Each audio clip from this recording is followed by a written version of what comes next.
The Detect America Show, starring Frank Loper Gola, your newest TV star coming to the show, with our guest host, Ron DeGhetto, and musical master, Steve Pacifico. Physical In the master. house, Frank Loper Gola tonight.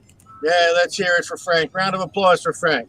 Hey, hold on. I gotta put my rope glasses back on because I can't see. I don't. There we go. Big Frank Well, that's pouring much it on. better. All right. It's Wow. Thursday and a special edition of Detect America. And if you were with us last night, it was the debut of, how's this go? Secret of the Dead, Secret of the Dead. Gangster's Gold. This was the Gangster Gold version. We broadcasted it live on Detect America last night. It was classic. Frank, before you even are allowed to speak, I want to tell you something. Honestly, Well, first of all, did you guys make appointments with my people for here? Listen. I thought the show was good. I liked it. It was neat. I thought it was actually well put together. I mean, Yeah, they do a good job. But you got to realize that the company that did that filmed this, they're a small company. Like they got like a crew of like 10 people, but they're responsible for like Ice Road Truckers. They've got a slew of awards and a slew of series under their belt. And from what you told me about the, I guess we'll say the filming, the production, that they kind of did it a lot. Like how do I put it? They did more than I think you thought they would have with it. Yeah, absolutely. And, there was times that I was on camera last night that I had no clue I was even being filmed. So, give us the premise of the show. So, one of the gangsters that ran one of the five families in New York was Doug Schultz. He ran Harlem and Yonkers, Harlem and the Bronx. And he was Charles. How about that? Any relation to Charles Schultz?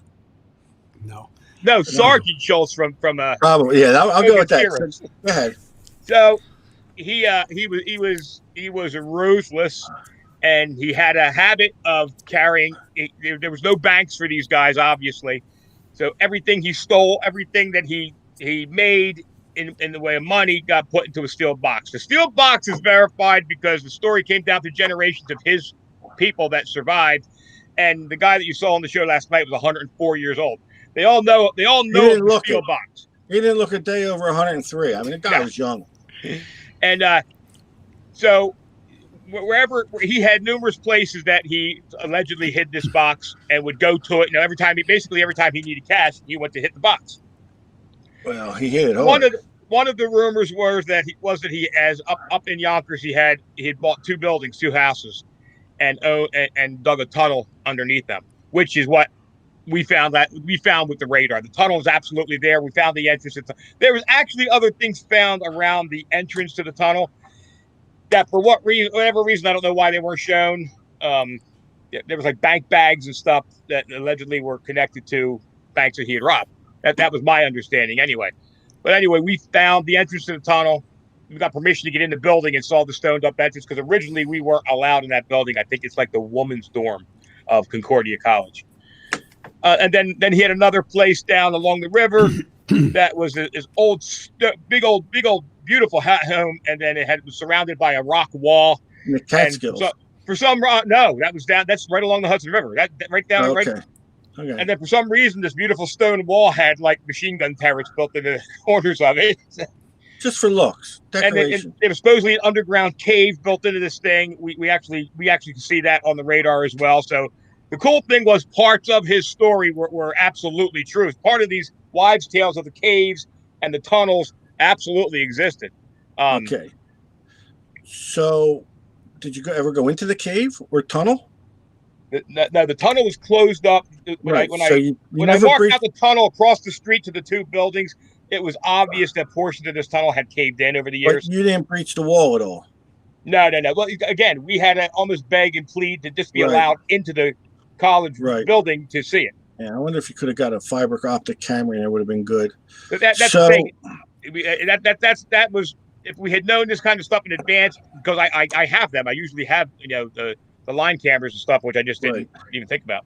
So, okay, let's talk about in the beginning. You're obviously your co-stars, Steve Zazulak, My great supporting cast, yes, I get that. Great guy, Steve Zazulak. Great guy, Ryan Fazeka.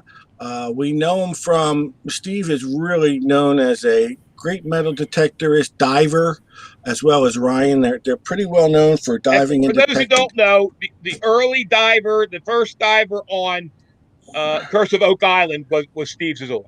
Right. So tell us how you were contacted and you pushed your way into this production. I got a call from Steve, actually. Steve called me and said, "This is what we're doing. Do you want to be involved?" I said, "Yeah."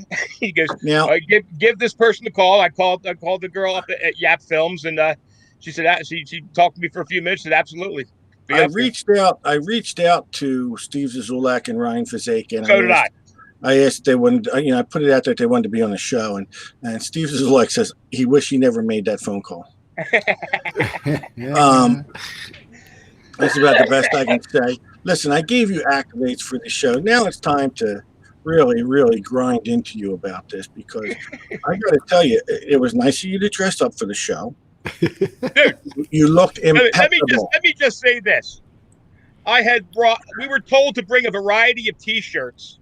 One, T-shirts because it was going to be 101 degrees that day, and two, because they needed to see which one worked better with the cameras and the lighting. So the one that I went there with was Detect America T-shirt, and the one that you saw was the one I wound up wearing. I had to change it out of that. It was nice that you may have washed it to wear it on the show. No, I was in the back of my truck. I think I found it. I see. So, and I also, I guess I could say I'm a little pissed off because I want to know why I wasn't there. Why wasn't I there, Frank? Well, Why wasn't I there? Yeah, because you just tossed me aside right under the bus like, yeah. Well, guess what? We were told to keep it a secret. I want to keep it a secret. What's his name? Dean Martin cast away. What the hell was his name? Jerry Lewis, and look what happened to him. Okay, just remember that. Dino got rid of Jerry, and look where his career went right downhill. Yeah, so, but I think it's going to be more like Simon and Garfunkel, if you ask me. No, it ain't like no Simon and Garfunkel. Listen, I don't know where you get that shit from. It ain't like no Simon and Garfunkel. Yeah, Art, it's going to be like Simon and Garfunkel. Oh, yeah, okay. Yeah, well, Art was the picture from what I remember. So, I just thought it was great. And the story was good. Yeah. You don't get any better guys than Ryan and Steve Zazulak, honestly. You really don't. So no, they were good guys. Absolutely. I'm sure it was like I met Steve Zazulak and Ryan, and I'll tell you what, man, they were just like Ron, have you ever met them? You met Steve Zazulak, right? I met him.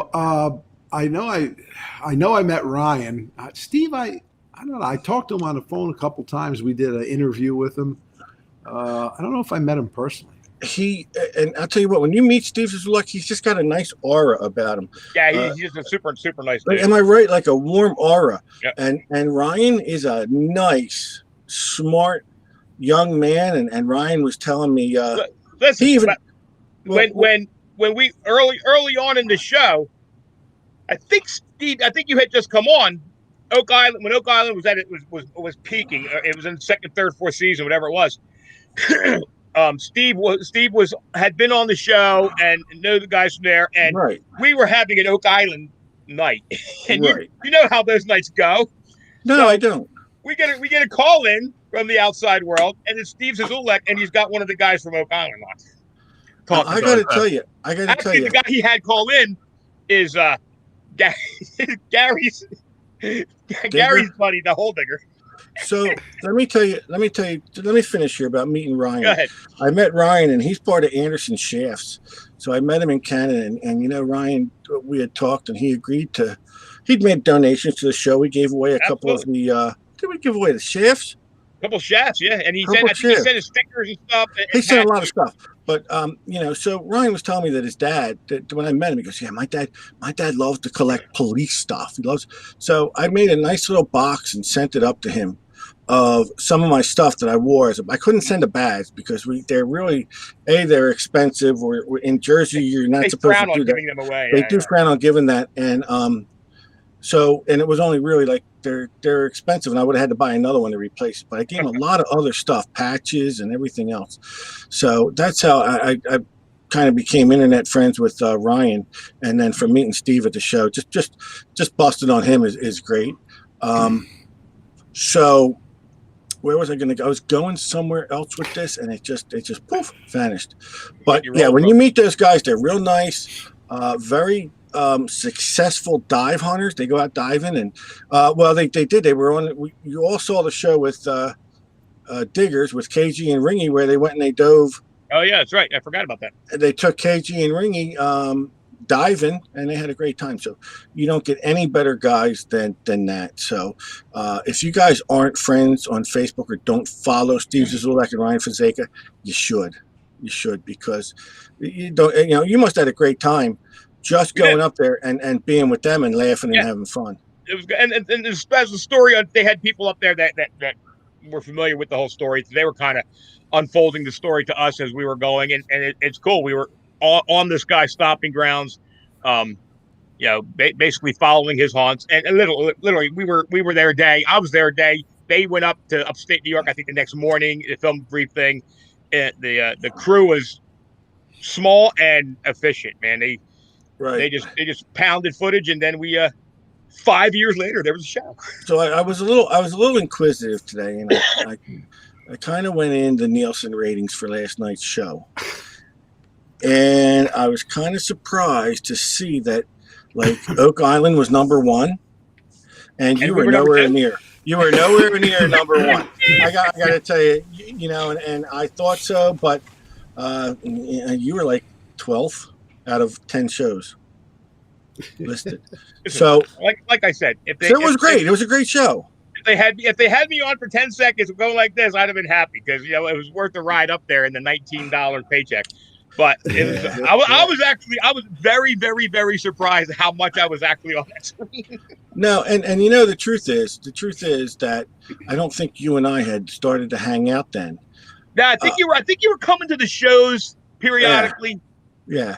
So I don't think you would do that to me in today's day and age. I think that. No, what are you kidding me? You probably could. Yeah. Mm-hmm. Yeah, I know. Yeah. So there really is a chapter about me in that book. 2 chapters. Yeah. We started proofreading today. You're mentioned a couple times. Yeah, I'll bet that and the checks in the mail, right? Because for 6 years, thanks for telling me the checks in the mail, and I ain't got. You got very nice mention. I keep telling Frank the checks in the mail too. Yeah, it's like remember when Bugs Bunny started the show and Daffy Duck would come out and say, "Hey, you told me I could do the opening this week," and he's like, "No, that's next week. This is this week, and I was last." And Daffy gets so dumbed up he realizes that whatever. And so I get nothing. Checks in the mail. The show. The only thing was I may have called you, Carl or something, but the thought was in the right place. Yeah, I can't wait to see that book. I can't imagine the trash that goes in that book. And we are. I'm awaiting the book. I mean, I know it's going to be a good book. And it's just, great. So if you're into electrolysis or you're into the ugly box at all, it's it'll definitely take your hand and lead you through some tough stuff. Must read. Yeah. Absolutely. I think it's gonna. I think Oprah's gonna put it on her book list. I talked to her the other day, and she said that she was considering putting it on. Well, I need to know when the 3 of us are going to go to L.A. Right? When he gets. Absolutely. When he gets his star on the Walk of Fame. Well, yeah, because somebody's going to carry my bag, Steve. Right. Yeah, and you don't want his cape dragging on the ground. Somebody's got to hold the cape. Yeah, I mean, if you guys only knew what I've been getting. Oh, this is going to get worse. Well, if we extrapolate the math, if we do all the math, then my next appearance should be I should be about 65 by the time the next one comes out. I don't know. I honestly don't know. I mean, it's. Oh, they have a part 2 to this. I got to tell you something. Yeah, like I said, if we were to, what was I going to say? If we were to contact them with an idea, who knows? They might entertain it. And, I'm not Yeah, saying, It, you never know, but, it has to be a good idea, but they're always looking for new angles. yeah. Everything now is a reality show. yeah, Because they get actors, they don't have to pay a lot of money. yeah, and what, the Benedict Arnold site probably would have been great for that, because not only did we find it, but it paid off like huge. The fines were just ridiculous. Well, we should do a show and say we're looking for Captain Kidd's treasure at Atlantic City Beach. So let me tell you a quick story. So we were digging. I can't remember, Steve, if you were with us or not. Me, Tony Manfredo, John, Bob. I think you were with us. We had just gotten those Coiltech coils. Where were we digging? Down towards the Tuckahoe River. It don't sound like that. So anyway, and we get into the fact that there's stories that I think he was Captain Kidd, because he was definitely down in this area, that had gone up this river, and there's always stories that he buried treasure every friggin' place. So we're on a piece of property along this river, and Tony or somebody told me, come back here, I want to show you this thing. So we're up along the river, and on this beautiful mound directly overlooking the river are these two big headstones and then two small headstones. There was a burial there. And so some of the stories that we were reading said that somebody, I don't know, whoever was after Captain Kidd, whether it was England or whoever it was, somebody was after him, set down a bounty hunter basically to kill him. And he writes, there's writings in one of these books where he encountered this bounty hunter, and bounty hunter came at him and he killed him. Captain Kidd basically killed him with a knife, with his dagger.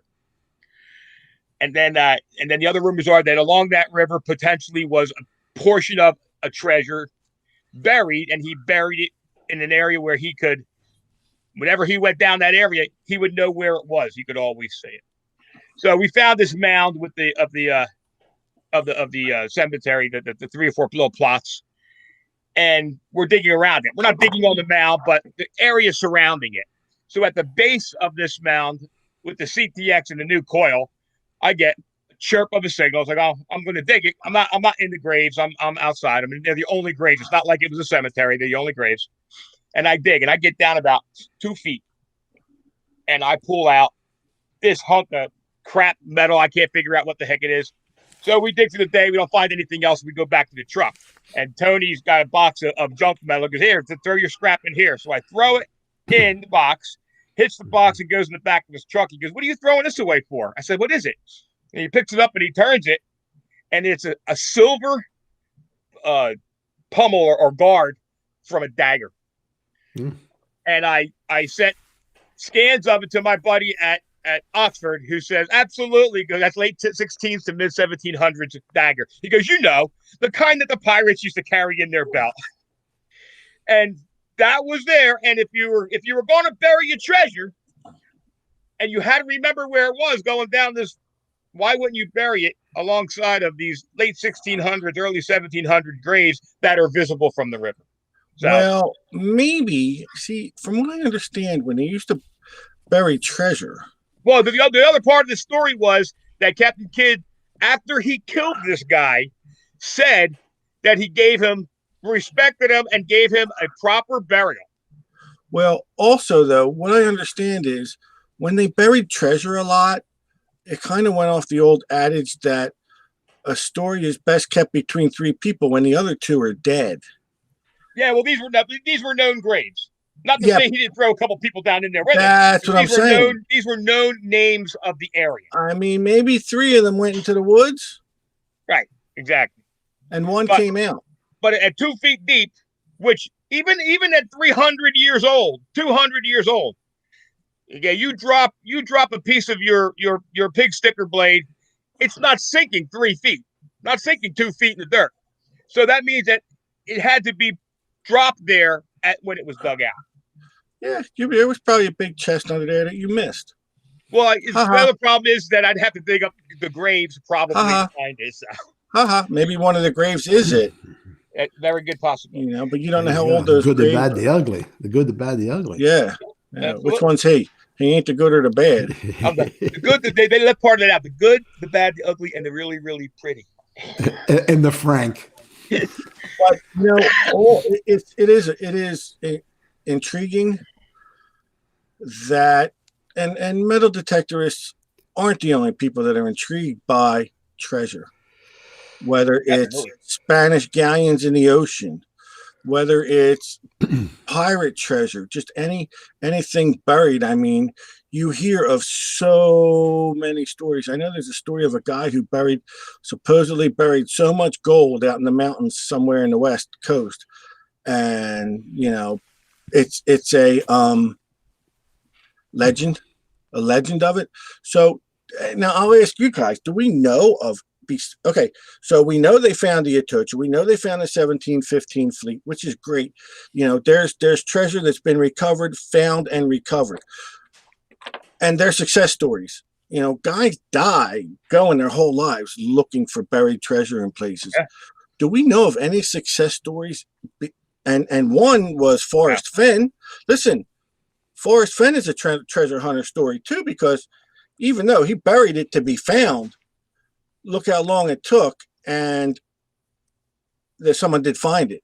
Eventually found the thing it. about our area is we know there's documentation that pirate ships, or at least ships that had guys on them that became pirates, have made it down to South Jersey. There's plenty of documentation down some of these rivers, and we have found in some of these places, we found cobs, we found silver cobs, hammered coins. So I mean, not that it's treasure, but there's a likelihood that potentially some of the stuff came off those ships. You don't know, but it's some of the stuff that we found is the kind of stuff that would be on those ships. There could also be South Jersey and burying their treasure, because I wouldn't bury my treasure. We know they came up the Delaware and creeped into some of these back creeks, or what I'll call them. Absolutely, along Salem, all the way up through, but who's to say our Field of Dreams area? Who's to say they didn't? Where they buried it isn't marshland now.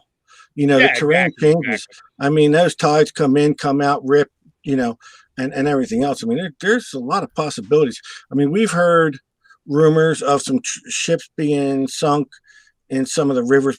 Bob's told us a couple stories where, there's rumor of this and that. And a lot of it's ships. But how about any success stories in the land? Does anyone know? They keep, if the guys that do find that stuff, I'm sure they do. They keep it quiet. I mean, do you really want the government coming down on you when you? I can tell you. How do we put this, Frank?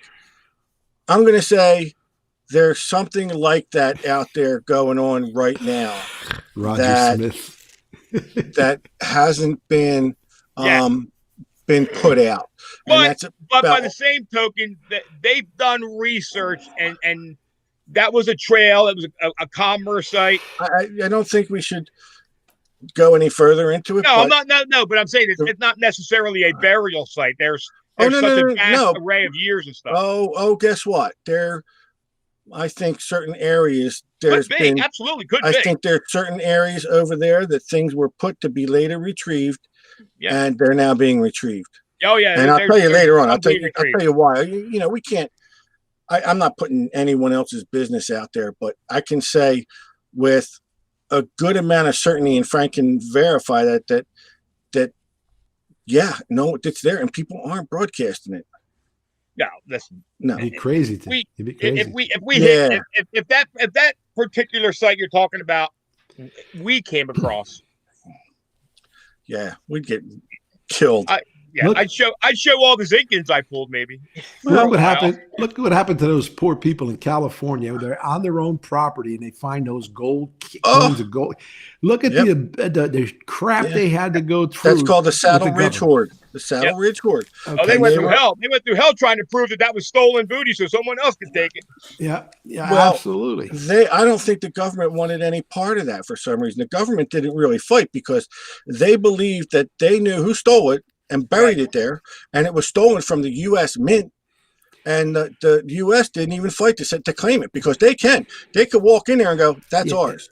Well, the problem is The dates on the coins didn't coincide to when the mint was stolen. I think that was the reason that they didn't. Okay, well, great for Pursue. them people. They've he's remained lumped in there that anonymous. couldn't have been from those Right. thefts. That's called the Saddle Ridge Hoard. The owners have remained anonymous. The owners had sold the coins and have really made millions. And yeah, they were walking their dog on their own property, and these cans came out of the dirt. So, you got to think that across this country, whether it's someone's backyard that grandpa buried it, to somebody was known to hide something in Erie, PA, and the FBI even went looking for it. It's in the chat. So remember that? And the big don't even start there because that starts fights. Because I read so much on that whole thing. Yeah. Well, I'm just saying that's one incident where absolutely they go look and they actually think it's there. And man, could you imagine walking a dog? I saw the pictures of those cans. It was all rusty, and yeah, for sure. But the coins were in great shape. So a lot of them are rare. And you imagine walking a damn dog and coming. I think they found like 6 total cans. Yeah, of something coins? like that. And the thing you got to remember too, even and they talked about it on the show that we did that was on last night, is that you got to remember that it's there are absolutely maybe I'm not necessarily pirate treasure, but there are Modern day boxes of treasure out there, guys, Yeah. because 1929, when that stock market crashed, guess what? You no longer put your treasures in the bank because if the bank went under, you were not. There was no FDIC. You were not protected. So guess where it got buried? It got buried in the yard. And guess what? After that, when the mobsters took over New York, you see they all went. The Catskills ain't too far away, and they buried bodies up there. So who's to say they wouldn't, have homes up there and bury money? And then, don't forget, they all went to Las Vegas. Las Vegas was created. Las Vegas wasn't around then. Well, Las Vegas was created by mobsters looking for a place to start a business. Yeah, for soldiers coming home from World War II. So let's not think that there might not be some. They all went in there and man, that was a money fest. I firmly believe that stretch of road through the desert is probably packed with stuff. Yeah, if you know where to look, I'm sure. Finding that one spot, especially if you were skimming on the hotels, you weren't shipping it back east. You were shipping it someplace safe and putting it out of sight where the FBI wasn't finding it. Exactly, and it wasn't just their backyard. It wasn't their backyard, Exactly. So I think from the settlers' days when Columbus came here, maybe even early, there's been what am I going to say? I don't want to say eras, but starts out with the pirates. Then what's next? The Confederates, the U.S. soldiers and gold miners, the settlers of the U.S. back in that day, they started to hide stuff too, and they're traveling across the country making homesteads and saving money and burying it. And then I would say after that, after your soldiers and then just your farm people growing up in the 50s and 60s and all, then you got the mobsters. And the mobsters they told you how much money this guy was making. Where do you put it all? You've got to put it somewhere. And he's not the only mobster making money. No. There was mobsters in Philly, Atlantic City, New York, Chicago, Al Capone. And listen, I got to tell you something about the show last night. You guys, you guys stopped. I think you guys might have stopped short. I mean, I know you said you can't get through that wall, but Well, it's not even so much. It wasn't even if we were allowed to, we could have absolutely got through that wall. But I'm saying that could have been how far through that, how far down that tunnel we could have gone.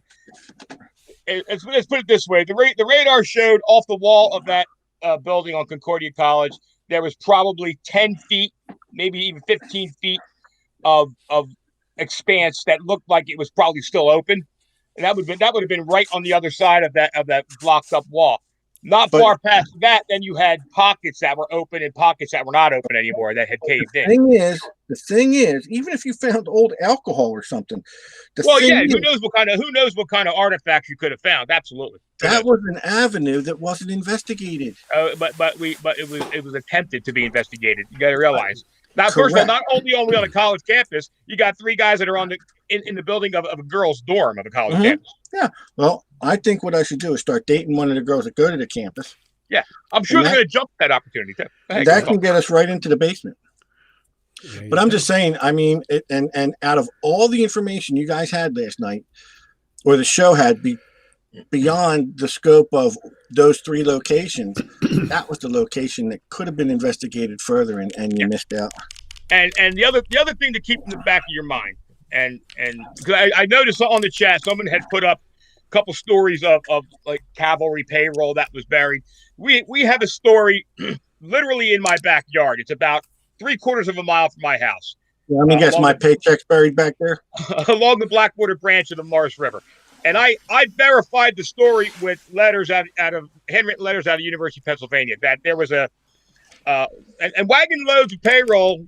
They sound like a wives' tale, but they happened. I mean, payroll was shipped in silver and transferred into script and different things. But there's a story out here that a payroll of silver got bogged down in the mud along the Blackwater branch and during a rainstorm and couldn't be gotten out, couldn't be removed from the mud. So the story was that they offloaded it, and somebody had gone for help because they wanted to bring people back because there was a big chunk of silver laying here.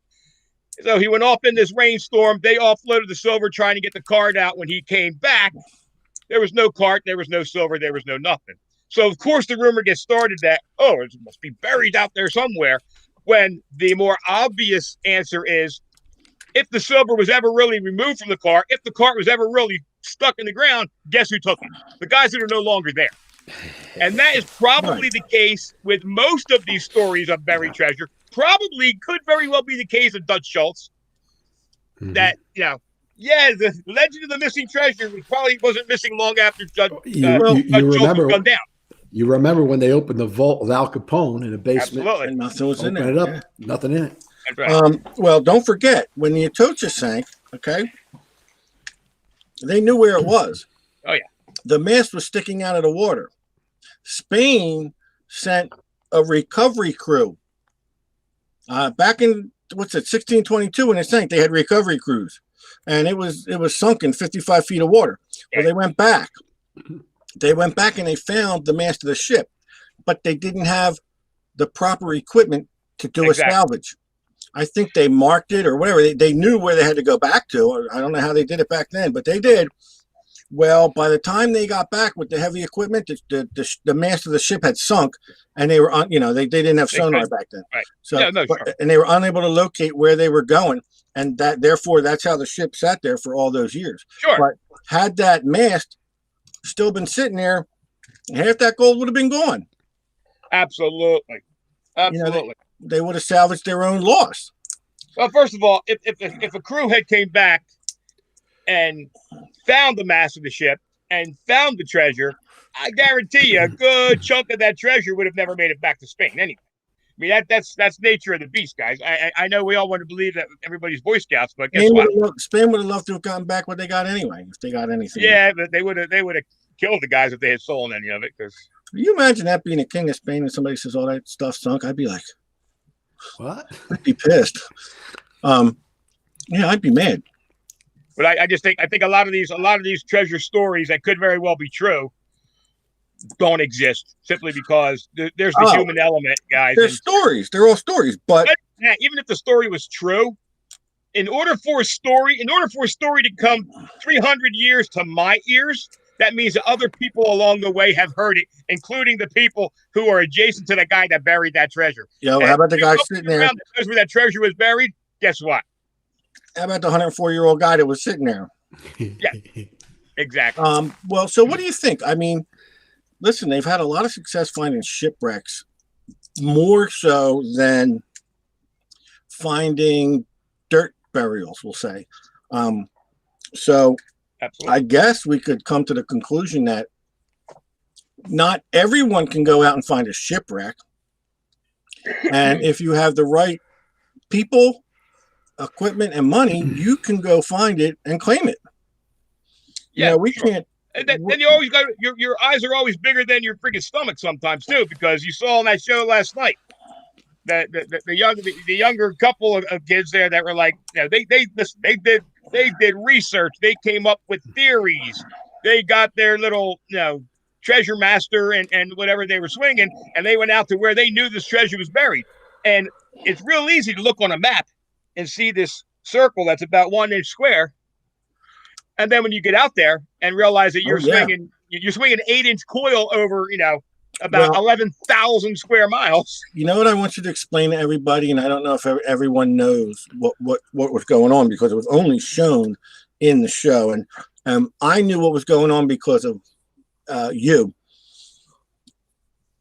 You're talking about the level of equipment that was being used, and personally, honestly, it's pretty tough to find a treasure box underground with a bounty hunter. Listen, if you go to treasure box, this box is supposedly 2 foot by 3 foot. Now, if it had silver in it. But wait, explain what Steve Zizulek was using to look, what he was detecting. Well, that's what I wanted to go with. They were using the dual box magnetometer. Now, Garrett makes a 2500, which is a good solid metal detector. But when you change out the coil to the 2 box, it's basically the machine that I use to locate tanks. It's got a transmitter and a receiver box, and they're separated by about 3 feet. And this is what I've screamed and yelled about for 20 years. That why doesn't Minelab or somebody come up with a coil that's a little bit wider apart? Because these things will shoot 10 feet in the ground easily. You'll get 10 to 15 feet. Explain what that machine is also used for. We use it to find buried tanks. We use it to find larger buried metallic objects. And a bounty hunter isn't going to say, "Hey, there's a big box here." Well, I got news for you. At 2 feet, if you got a box full of gold at 2 to 3 feet buried in the ground, you're going to be hard pressed to find a metal detector other than a high-end metal detector that's going to cleanly hit it. Now, a box packed with gold or packed with silver, 2 feet's not out of the realm of possibilities. 3 feet, you're talking about probably having difficulty seeing it with a machine, with a regular VLF machine. But that machine is, and that's why he was using that, was specifically designed to find large. You're not looking for a small coin with that thing. You're not going to find a small coin with that. You're looking for what they were looking for. Yeah, you're going to find stuff that's at least 6 inches by 6 inches cubed. It's a cachet hunter, is what it is. Yeah, absolutely. And that's what they were looking for. Ronnie, do you get a lot of calls for stuff like that? Like, I used to get a lot of calls. We had a lot of people, down in Mexico. It just seems that everybody believes there's a lot of gold that was buried in Mexico, and it possibly is so. And I sold quite a few of the Garrett GTI 2500s with what they call the Eagle Eye system. Right. And that's the 2 coil system. White's actually made one too, 701 or something. I can't remember. But White had one too. 880 TM 880. Yeah, maybe. TM 880. And that one worked too. And again, it was on a lighter frame. I don't think the coils were quite as far apart, but I did sell a lot of that stuff, and all of it went to Mexico. Right. Yeah.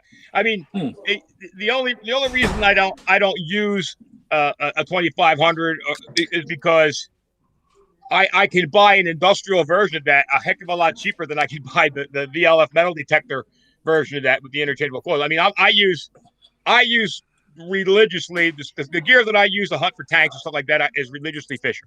They are the mainstay in that kind of product. They've been around making that stuff forever. They work like a champ, and you're not paying $1,500, $2,000 for a dual box magnetometer when you can pick one up for $700 or $800. You were successful with it that day at the old farm. Yeah. You found the bayonet and everything else. I mean, bayonet. I found that's the thing. The other thing to remember, guys, is that they're not like a metal detector. When I took the Gemini 3 out to that farm field up on that berm, yes, I found the pistol, I found the bayonet, I found other, but I also found gigantic pieces of iron. I also found gigantic pieces of aluminum. So it's not this finely tuned piece of equipment that's going to tell me, oh, this is gold. It's going to hit metal. It's going to hit metal. It's going to hit it like a hammer, and right. Basically you're digging it. You're digging through. That's why most people don't use it. Yeah, it's going to hit metal, and a lot of that metal is going to be 3-4 feet down. So it's not. But larger metal. Yeah, it's definitely larger metal. You're not going to find a large cent with the thing. And the thing was, the cool pieces I found to the bayonet and the pistol didn't even make a blip on the CTX 3030. And the CTX 3030 saw none of it. Didn't make a single sound. And I was there today. It did. So I'm thinking blind. Matter of fact, when I dug the pistol up, we almost left it in the ground because it looked like Frank Davies with me goes, oh, you got a piece of pipe. It looked like a little piece of pipe with roots growing out of it. And I dug it up, and all of a sudden I see the hammer was still on it. And now I knew what it was. And I was there today. You found the bayonet. Yeah. And I know you were going over it with the CTX. You were going over it with the magnetometer. But it just shows that, there are different tools for different type of digging like you're doing. I mean, we all know in Australia they use the GPX 5000 or machines like that. They use a different type of metal detector to for sure detect gold nuggets, and they're very successful. But again, you're talking about me generally using this machine to find tanks and big hunks of iron and valves and stuff in the ground for $800 investment as opposed to a $5,000 investment. For a deep PI. That is just, for me, it's not worth it. We're not hitting veins of gold up here that it's worth for me to get. Listen, I would love to have a GPZ. I would love to have a GPZ. No, I got to justify the expense of it. It's not conducive to what we do here. Right. But you were called in with that GPR, the ground penetrating radar, to that scenario because they were never going to find a void. What do you call it? A chasm, a tunnel. They wouldn't do that with a regular metal detector. So they contacted you, who has the ability to see what was there and locate it. We were lucky. The first one where we saw what Steve was calling his man cave, we were lucky. Right. I didn't know if that was going to even show through because this is a pile of rock. But luckily, because he had manipulated the inside of that rock and there was actually an elevator that went down through this mound of rock and dirt down to his little secret rendezvous spot. So because that dirt had been manipulated, we were lucky enough to be able to see it. And you could see the void underneath this mound as clear as a bell. It's just incredible. I really think that it's a shame that they couldn't go all the way with what I think would have been. You were halfway there, man. You're halfway down a very yeah, I know. Lucrative. And again, I'm not taking anything away from the show. I am happy as a pig in duty, baby, to have been involved in it. But let's remember, this was filmed 5 years ago, and I honestly have to say that I think if it wasn't for COVID and people running out of things to create new TV shows with, it may not have gotten made. I just don't think at the end of the day, they take all this, they take 1,000 hours of film, then they got to kind of evaluate whether they think it's got enough TV appeal. I thought it was worth it. I thought. Well, you know what? And the thing is that everybody who watched it, they did. They liked it. Even a couple of responses from people up in Canada said, yeah, they really liked it. And again, wish it could have gone further. And trust me, I would have loved nothing better than to sit down there with a pickaxe and a sledgehammer and go through that brick wall. It kept my attention. Yeah. It kept my attention for the whole show. Yeah, we had about 10 on the other side of that blocked up wall. Literally, there was about 10 feet of space before it started to cave in. Yeah. How do you know that 10 feet of space wasn't? You don't. 10 feet of box. You don't. You know what I'm saying?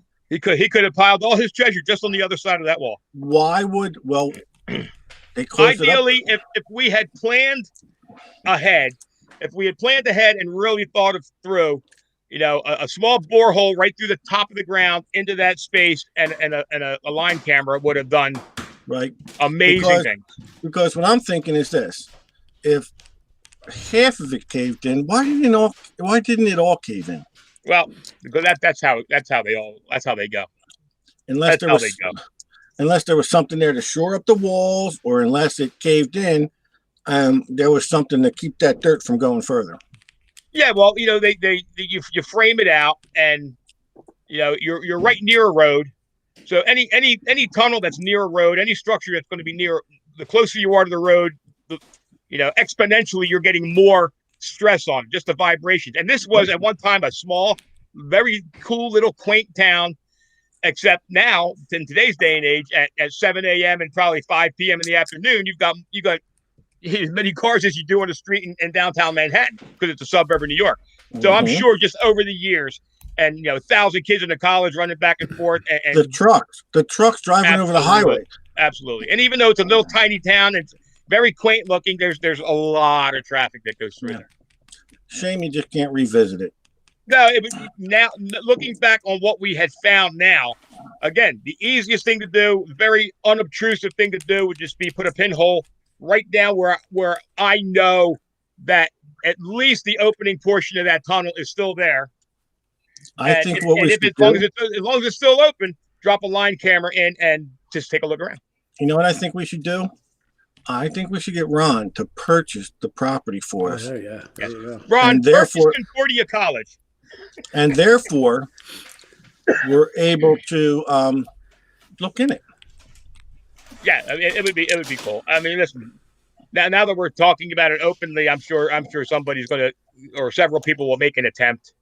I don't know that we actually showed enough on camera to pinpoint where this is. But again, there was no doubt. My purpose was to go up there and try and find this tunnel, and that's exactly what I did. We went up there and we absolutely found the tunnel. What's along that tunnel? I'm sure there's great crap along that tunnel somewhere. But what are you gonna do? Well, you had fun. Yeah, it was a great time. Anytime you get to be involved in a project like that, you jump at the opportunity. Whether it's paid or it's not paid, it was worth going up there and doing. You got a free. How often are you going to get a free turkey sandwich? Exactly. You get a free lunch out of the deal, and you have something to add to your resume. And listen, 3 or 4 months later, I got $19 out of it. So listen, payday, score. Oh goodness. I don't know. Does I guess it wouldn't be in any interest of the other shows to pick that up and broadcast. Well, now that believe it or not, when I found out this was actually coming on, yeah, there's actually been a couple other documentaries written, filmed about this whole Dutch Schultz thing. And I will say, not that I'm biased in any way, shape, or form, but yeah, I think ours is better. I mean, you have the right to say that. I probably believe it. It was interesting. By me personally, putting thought into the whole scenario, I've got real issues with the treasure being buried up in the Catskills. I don't believe that for a fact, just because everybody who was associated with this guy said that box was never more than a half a mile away. He went to that. That was his wallet, maybe. He went to that thing and took cash out, put cash in. So if that was my wallet, I'm not getting in the car and driving 2.5, 3 hours to go, take a couple coins of gold out.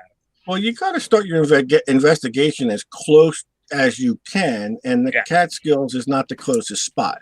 Now, if you got in there and didn't find anything, and you wanted, you wanted to continue, well, then you move your investigation outward. So yeah, right.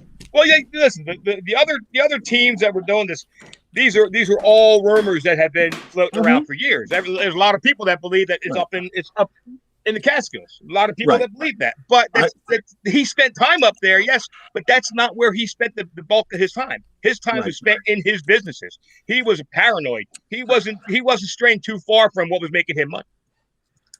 Right. So, I mean, so on to bigger and better things. Absolutely. Next, the movie. Uh, Ugly Book, the movie. Ugly Book the movie. I know it's been out in the chat, but Dawn Williams had her back surgery today. I want to wish a good luck to Dawn on her recovery. Now, I thought I saw her posting a couple times. That was Shelly, probably. Shelly's been posting about it. Well, So, but it came up. A couple of them came up as Dawn. maybe. But I spoke to Shelly on the phone today while she was in the hospital, and everything seems like it did well, and she's out in recovery. We're glad to hear that. And thank God. If anybody knows of anyone else who's out there is not doing too well and wants to post it in the chat, I'm trying to see this. Somebody said the bad boys of DA. Frank's smoking, Steve's eating, and Ronnie needs a bad habit. he has one. I do. It's gambling. Yeah, it's called Atlantic City. All right, he has two bad habits. What's the other one? I'm not putting that out on it. So Shelly said Dawn is on meds and high as a kite right now, so that's awesome. Good. Best part of surgery. Yeah, good. I think I'm very optimistic on this. I think she's going to heal faster than we think. I agree. She ain't going to be able to dig a hole in the ground yet, but she don't have to worry about that. Yeah, all she's got to worry about is FH7. Yeah, there you go. And even if they just, go and hunt around a little bit and have some fun. Go enjoy the company. Yeah. If Shelly wants to follow me around and dig my holes, that's okay. Who am I to say no? Dude, I'm dealing with Marlon Brando over here. I called him on the phone and he's going, Stella. Yeah, a bunch of people called me on the phone today. Unfortunately, I was on my back. We had a strange incident today. I don't know what to say about it. I got very dizzy and almost passed out. Yeah, you weren't feeling well, so I don't know what happened. We're going to keep an eye on that. So here's Vince Salazzo. Vince, you might as well just close out you missed the whole show, thank God, but Vince, this guy's head is as big as the Goodyear blimp. Look at actually got to see the DA sticker though on the truck. Dude, first off, I forgot that I still had that truck, and that DA sticker nice and bright and on the side, and that was cool. See, I would have that on my new truck if I had known before I bought the new truck that it was aluminum and all those cool stickers don't stick to it. I got to tell you something, buddy. You were thin in that. Let me tell you something, buddy. I'm almost 30 pounds lighter today than I was then. Okay, that's cool. But I'm just saying, you're talking 200. I'm almost 230 then, and I'm about 206 now. Good. That's okay. I mean, that's great. You looked good on the show, though. I mean, Well, I mean, that goes without saying. It wasn't like if I was on there. I look good on any show. I look good on a mug. Don't they say television makes you look like you're 30 pounds more? Yeah, absolutely. I was about 185 on that thing, but the TV blew me up. But him and Steve just looked good. I mean, they looked good. I don't know. Maybe the camera was. I know. All of us. Listen, when we put those T-shirts on in the beginning of the day, they were nice and new out of the package. That's how ungodly hot it was that day. It didn't look hot. I mean, on the TV, it was like 100 degrees that day. We were dying. Yeah. So, as for our good and welfare, we hope everyone else is doing well. Let's get into wrapping it up. We I don't know. We got some giveaways. We can do that, but yeah, let's do a quick giveaway. Let's not forget the. I'm still trying to find a way, but November 30th, we're going to do the big giveaways. We got a detector to give away, a $200 gift certificate to give away, and who knows? By then, more stuff might come in. So, Monday night is the 23rd, right? Yeah. Monday night, Robert and April Connector here. Oh God! Oh my God! You ain't going to want to miss that one. And that's a night we've been waiting for because Robert, those two are a wealth of information. They're going to talk about how to read your reals, and Robert is giving away a 1715 fleet coin pendant. So you're going to want to be here. Can we get in on it? I know, dude. Out of all the prizes we give away, and we give away some cool stuff, that's the one I want. I know. I really want to be in on that. also, he's going to teach us how to read a real. So, if you own any reals or you've found any, you might want to have them out with you. To do I shut have up, to pick? shut Do up, I have to shut pick up, just one? shut up, shut up, shut Well, up, Steve, that choice will be pretty easy for you, won't it? shut up, You have shut one. up. No, I have a couple. Okay, No, I got that you found? no, not that I found. I didn't Well, say you had to find them. No, yeah. Okay, all right. I'll flat out admit I purchased a couple. All right. This is why I almost didn't come on tonight. I can loan you a couple if you need them. This is what you can loan me a couple. Yeah, see, this is what I put up with. You know what, Frank? I got to tell you something. Knowing you, you'd give them to me. You don't. That's the kind of guy you are. So yeah, guys, if you have some reals you want to learn how to read, I'm really psyched for that. Yeah. And he's giving away a great. I know. don't know. That thing is I awesome. win. I think First of all, Vanderlei. just the stuff that he has accumulated and has in his shop and stuff. Some of that stuff is, like I said, I literally we wanted to do a protocol for these ancient coins, and I said I called him up to buy a batch of one of those batches of Judean coins he has, and the next thing I know, it's in the mail. He just sent me a back, and we're, so he's got a collection of stuff, man. Let me tell you what. Yeah. So and then on the same lines as that, I got a message tonight from Daniel Lennon. He sent me a picture. Yeah, me too. He found something. He found these coins. I thought that would look Roman. Did you know what they were, Frank? Yeah, I told him. I said they look Roman to me. Yeah, one at least looks Roman, and we think that he found wrapped up in newspaper in the attic of his house. He was doing some kind of work. He found what appeared. He's going to put them on ID Me and find out. But two of them looked like a Roman coin, and one looked like a square. I think that's a Roman as well. Okay, you think that's a coin too? Yeah. So I mean, he don't know how they got there, but just incredible. What you don't always need a detector to have some great finds. So hopefully he'll post them in our page. Hopefully he'll post them on our page and say they're what he cool. found. And you know what? Because he was talking to me about cooking them, and I told him. No. Oh, yeah. I told him flat out. I said not to cook them damn things. Listen to the one person in the room that really uses Ugly Box. They cook up better than modern coins. Correct. The one thing that we have found is that they cook up better. You get more detail. And I actually was talking to Chuck Smalley about it last night because he's got a couple. He says that they're thrashed, and I said the one thing about Romans you got to realize is these are suckers in the ground for 2,000 years. Even though you take a look at that coin and it looks like it has no detail, that dirt that packs that down on that coin for 2,000 years polishes almost like it's metal. And literally, out of all the Romans and stuff that we've been cooking, I'd say 80+% of those things come out with a ton of detail on them. But here's my outlook as well. Yeah. It's not a dug coin. It doesn't matter. Well, you may not want to take the patina off that. Well, I see what you're saying. They're in good shape, but it's whatever your favorite flavor is. He asked me, so I said, yeah. He said, can I do it? I said, yeah, absolutely. Right. But he should find out first what it is, first how valuable it is, and also if it is valuable, that if he does cook it, remove the patina, is it going to take away from the value? And I have a feeling it's going to be yes to all three. Daniel, cook them suckers, baby. Put them in that tank. Daniel, don't listen Send them to me. I'll cook them for you. Now, what if you find out they're worth a lot, and then you cook them and they ain't worth $3? These aren't minted coins like before. The more detail you can pull up off of these things, the better you're going to be. All right.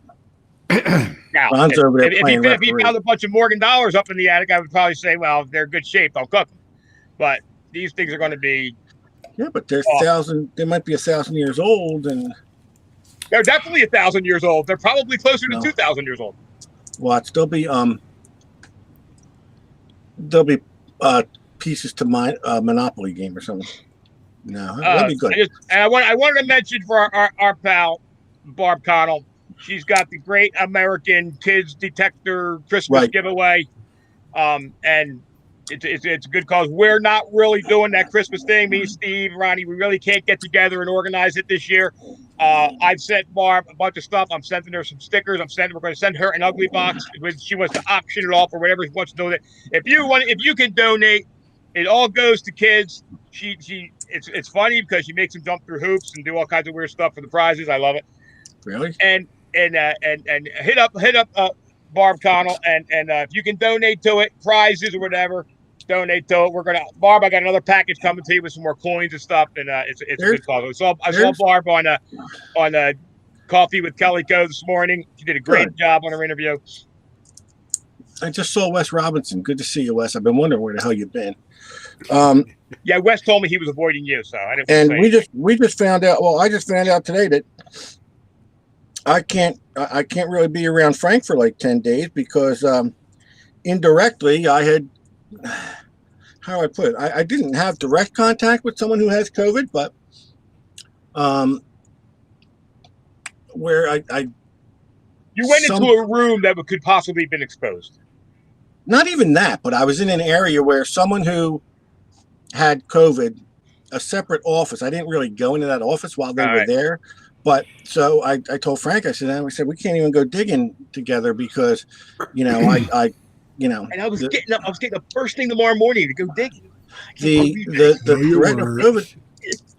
When this first came out a year ago or whatever it was, 9 months, we had no fear of getting it or in quarantine. No, I know. Look, it was I'm framing boxes. So, guys, let's be careful out there, please. Let's be careful. I know there's two sides to this. People think there's a problem with COVID. There's not. Be careful no matter what. I don't want anyone to get sick. Listen, at this point in time, I don't care if you're Democrat. I don't care if you're Republican. I don't care if you're non-declared. At this point in time, if you still think this stuff is fake, stay away from me.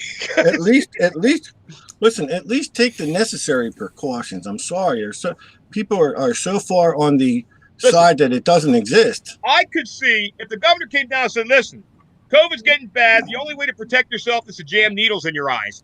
I could see people being a little hesitant. Right. But they're asking you to put on a freaking mask, guys. That's the only. They're asking, wash your hands. First of all, before COVID, if you weren't washing your hands, there's something to be said about that. But you're putting on and they're not even telling you to wear it in your house. It's not like, they're telling you to wear it in public. Yeah, wear it when in places where people are gathering. I don't get the real problem because if this whole thing is fake, then who did you hurt by wearing the mask? So, Chris Hausman I'm wearing it everywhere I go. If I have to go to a convenience store now, I literally wear two. I wear a 4-ply underneath my regular mask. Chris Hausman said his 6-month pregnant wife got hit really hard, and I'm sure that had to be scary. And I was watching the thing tonight about that, where pregnant women can potentially get it severe. And a lot of people are putting it out there that I got it at the Asian massage parlor. I will neither deny or confirm that accusation.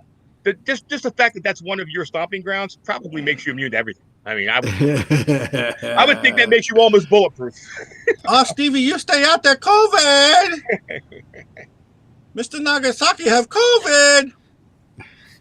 That's very racist, by the way. Just so you know. Oh my God. Roger Smith goes, I had a friend of mine shot 9 times, cause of death COVID. But listen, nobody's gonna force you to believe. Can't force you to believe. Just wear a mask anyway. Tell everybody I'm just wearing it because I don't believe. Guess what? Make up a reason to wear it. Guess what? Even that the hospital care is getting stressed, loaded up. Listen, you get COVID, you need hospital care, man. There's no guarantee there's a bed for you. That's another reason why you don't want to get it. So. And the other side of that coin is you have a heart attack or a stroke, there's no guarantee there's going to be a bed for you.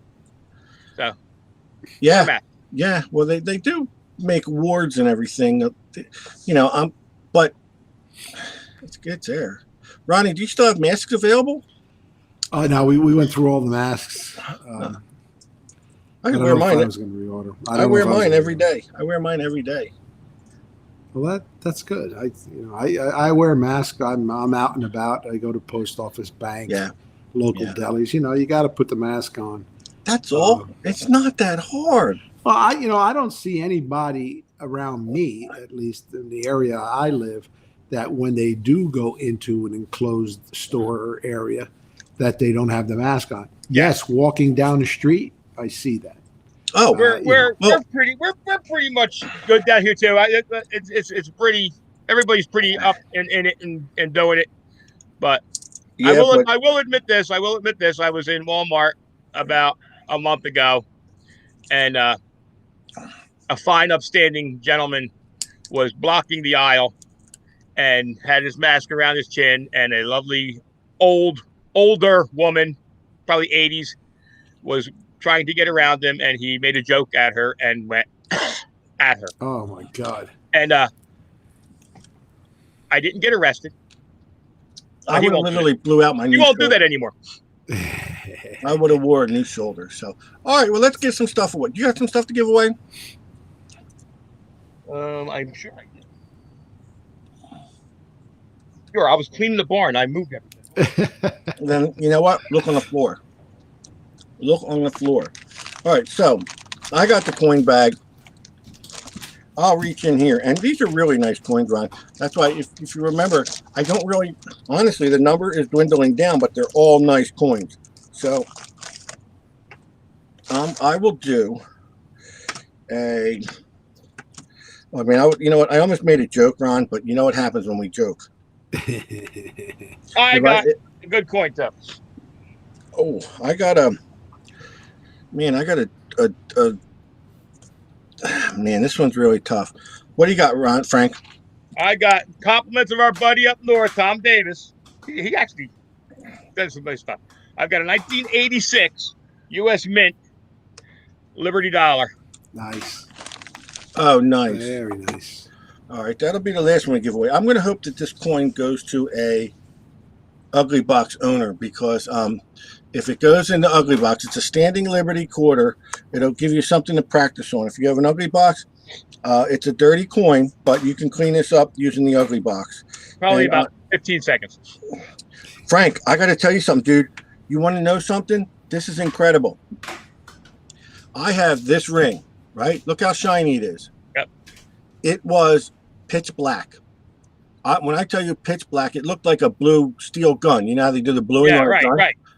Dude, I put it in the Ugly Box. I blinked. It looked like this.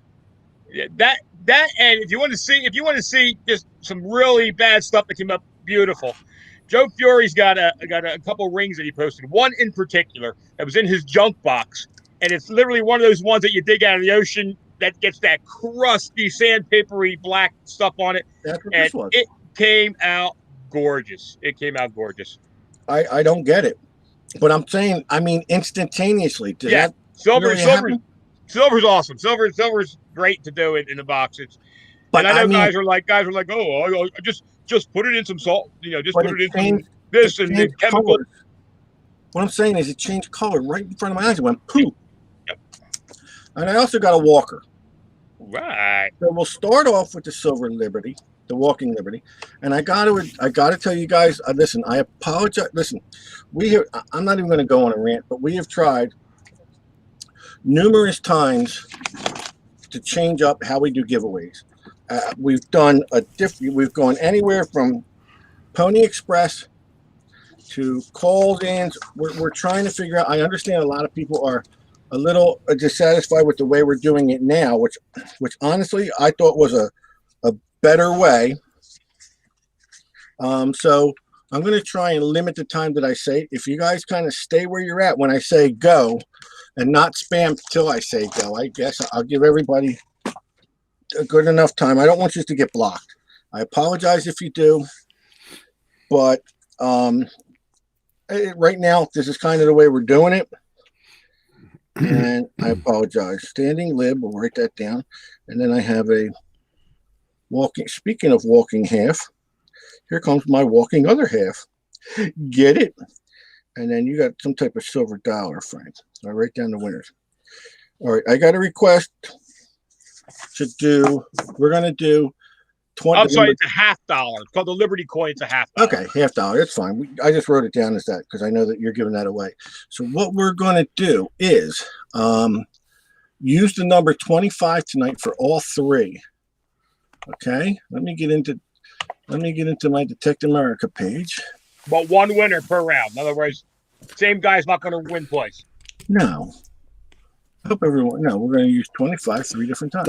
Don't we know anybody that works on the boardwalk where we could get one of those big wheels with all those numbers on them? It's not the And wheel just- per se. It's not. And that was my mistake when I was talking about doing the wheel. What I forgot was when we get several hundred people involved in a contest, you can't do it on one wheel.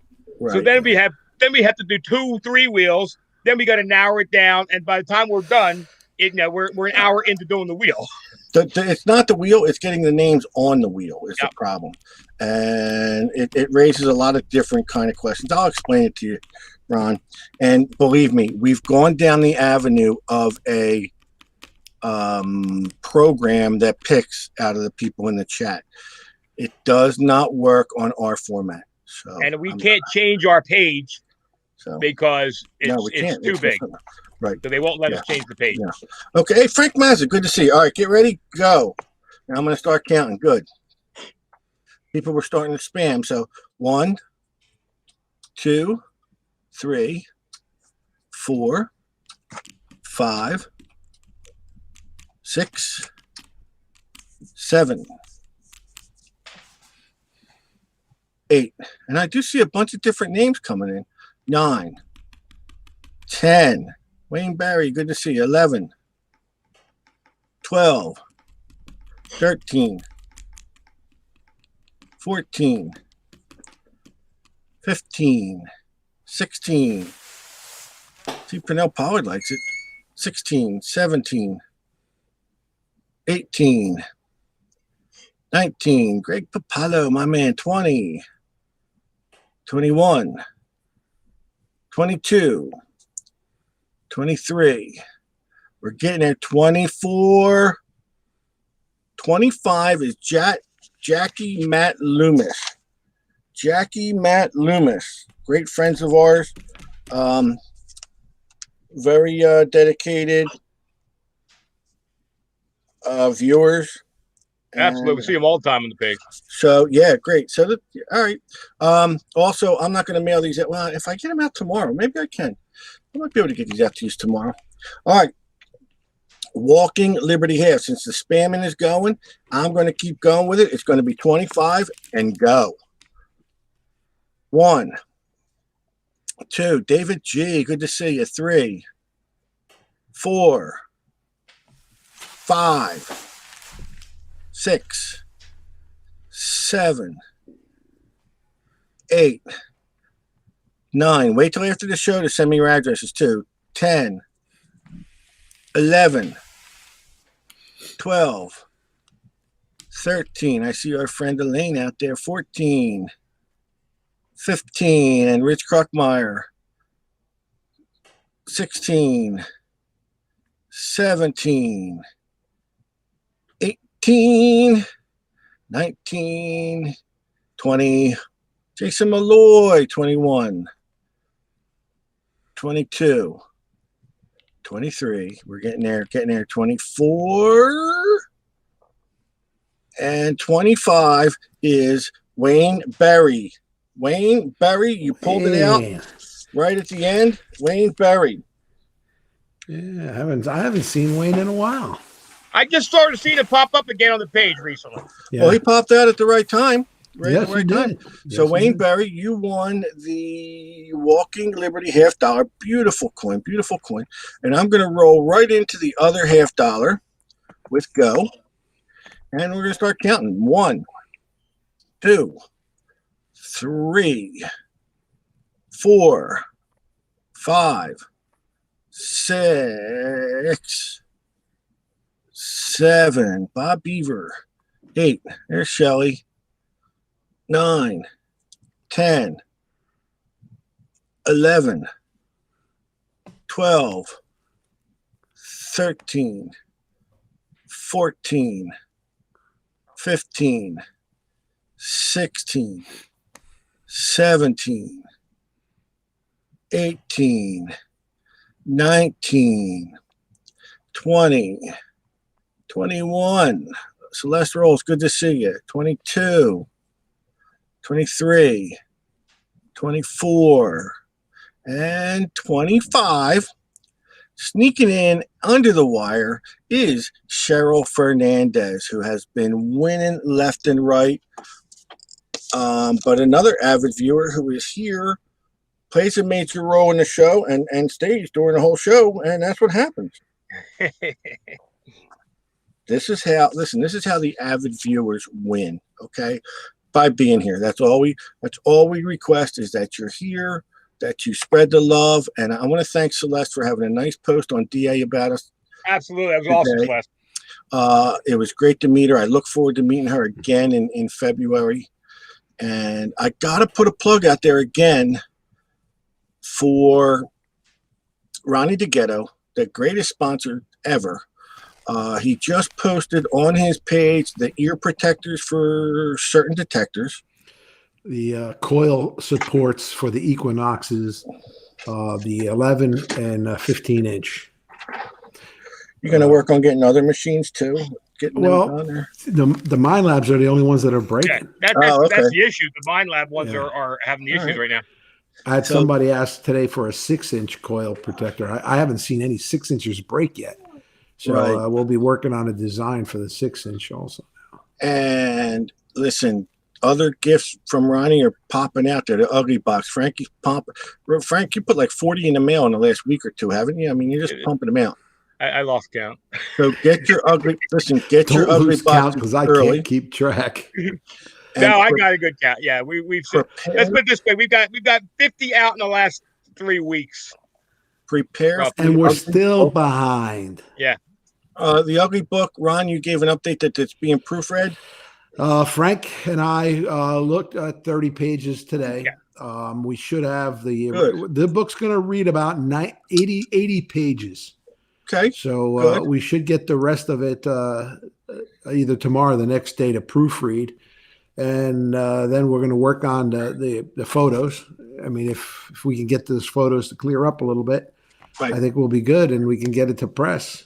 And we can get this out probably the end of November, right? Yeah, we want to get it out before Christmas, so we're shooting for the end of the month. Maybe when we get closer, you can take pre-orders.